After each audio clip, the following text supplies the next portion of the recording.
изпратени от лечебните заведения в цяла България.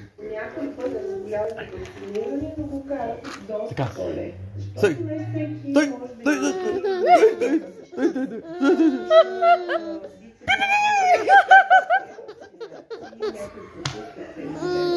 Имунитета не е цял живот.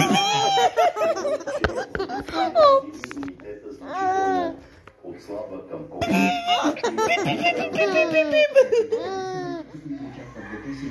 Пак? За да го предпазят от евентуално заразяване.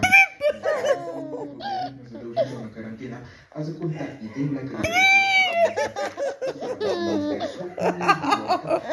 по-специални мерки за овладяване на инфекцията. За финал поглед към един от най-престижните европейски който започва тази вечер. 74-то издание малки неща като тези. Лентата разказва за трудностите и малтретирането, които преживяват в църква. Тази година почетна златна мечка ще бъде посъдена на режисьора Мартин Скорсезе.